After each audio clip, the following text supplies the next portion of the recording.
NEET को पूरी तरह खत्म कर देना चाहिए। तमिलनाडु की सरकार चलाने वाली पार्टी टीवीके ने यही मांग की है। विजय की पार्टी ने 21 जुलाई को एक बयान जारी करते हुए कहा कि वो सिर्फ नीट में गड़बड़ियों के खिलाफ नहीं है, बल्कि इस मेडिकल एंट्रेंस एग्जाम को पूरी तरह खत्म करना चाहती है। पार्टी का कहना है कि मेडिकल शिक्षा से जुड़े फैसले लेने का पूरा अधिकार राज्यों को मिलना चाहिए। ये बयान तब आया है जब पेपर लीक को लेकर दिल्ली के जंतर मंतर में कॉकरोच जनता पार्टी प्रोटेस्ट कर रही है, संसद मार्च कर रही है। दूसरी तरफ विजय की पार्टी ये मांग कर रही है कि ये नीट परीक्षा ही खत्म की जाए। साथ ही साथ विजय की पार्टी ने यह भी सुझाव दिया है कि एजुकेशन को संविधान की कंकरेंट लिस्ट से हटाकर स्टेट लिस्ट में डाल दिया जाए, ताकि राज्यों को इस सेक्टर से जुड़े ज्यादा अधिकार मिल सके।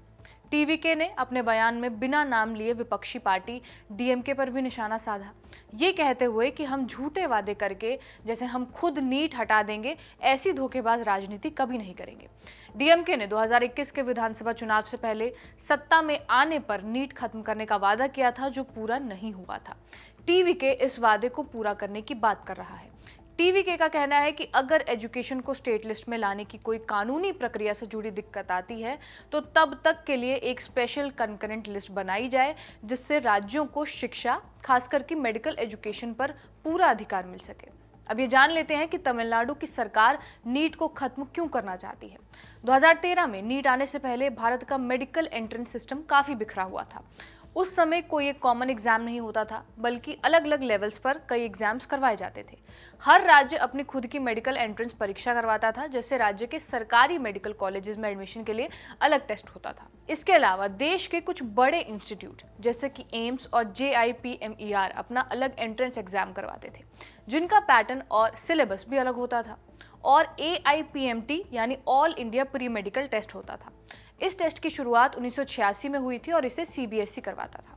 पूरे देश के मेडिकल और डेंटल कॉलेजेस में 15% सीटों के लिए छात्रों का सिलेक्शन इसी एग्जाम के जरिए होता था। और इसको खत्म करके 2012 में नीट लाने की बात मेडिकल काउंसिल ऑफ इंडिया ने की। तब तक कई राज्यों में जैसे आंध्र प्रदेश, कर्नाटक, गुजरात, पश्चिम बंगाल और तमिलनाडु ने इसका कड़ा विरोध किया था। उनका कहना था कि मेडिकल काउंसिल ऑफ इंडिया के सिलेबस और राज्यों के सिलेबस में काफी फर्क है, जिससे छात्रों को दिक्कत होगी। दूसरी दिक्कत भाषा की थी। ये एग्जाम सिर्फ अंग्रेजी और हिंदी में होता था और नीट को शुरू में 2012 से लागू करने की योजना थी, लेकिन कुछ कारणों की वजह से CBSE और मेडिकल काउंसिल ऑफ इंडिया ने इसे 1 साल के लिए टाल दिया। इसके बाद सुप्रीम कोर्ट ने भी 2013 में नीट को गैर कानूनी और असंवैधानिक बताया था। कोर्ट का कहना था कि ये एग्जाम राज्यों, यूनिवर्सिटीज और माइनॉरिटी इंस्टीट्यूट के अधिकारों का उल्लंघन करता है। इनके तहत वो अपना एडमिशन प्रोसेस खुद तय कर सकते हैं। और ये भी कहा गया कि नीट लागू करने से राज्यों का शिक्षा पर संघीय नियंत्रण कमजोर होता है।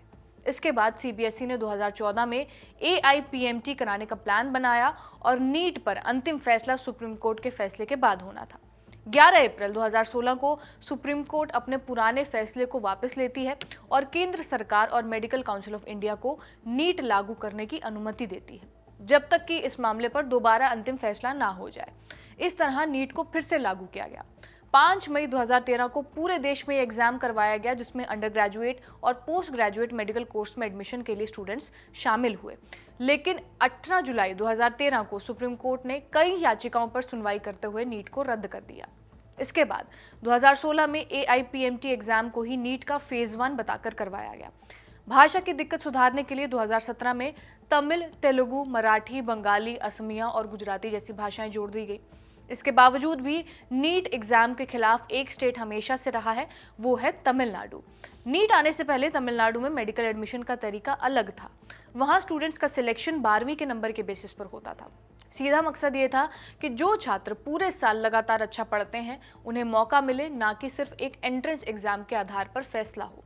इस सिस्टम के समर्थकों का कहना था कि इससे गांव और सरकारी स्कूलों के छात्रों को बराबरी का मौका मिलता था, क्योंकि उन्हें महंगे कोचिंग सेंटर पर निर्भर नहीं रहना पड़ता था। जब नीट को पूरे देश के लिए एक कॉमन एग्जाम के रूप में लागू किया गया, तो तमिलनाडु ने इसका विरोध किया। राज्य को चिंता थी कि एग्जाम उन छात्रों को ज्यादा फायदा देगा जिनके पास कोचिंग की सुविधा है, जो ज्यादातर शहरों में मिलती है। इस मुद्दे में एक विवादित पहलू भी है।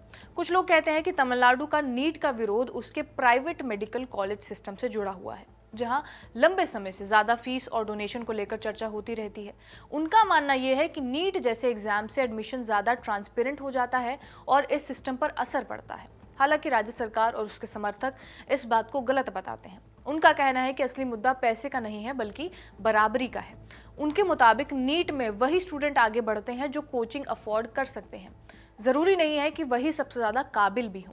भारत की 1,36,939 MBBS सीट्स में से तमिलनाडु सबसे ज्यादा सीटों के मामले में तीसरे नंबर पर है। तमिलनाडु में 13,999 मेडिकल सीट्स हैं और 78 मेडिकल कॉलेजेस हैं। इनमें से 38 सरकारी हैं और 40 प्राइवेट यूनिवर्सिटीज हैं।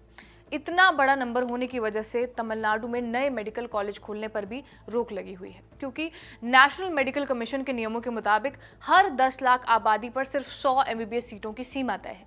लेकिन राज्य में पहले से ही 78 से ज्यादा मेडिकल कॉलेजेस हैं और करीब 13,999 सीटें हैं, जो इस तय सीमा से भी काफी ज्यादा है।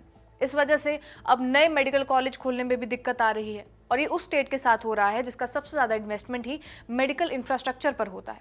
चेन्नई को भारत का हेल्थ कैपिटल कहा जाता है।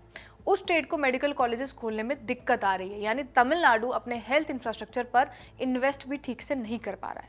ये सारे कारण हैं जिसकी वजह से विजय की सरकार नीट का विरोध कर रही है। इस वीडियो में बस इतना ही से रिकॉर्ड किया हमारे साथी आनंद ने। आप देखते रहे खबरगांव। शुक्रिया।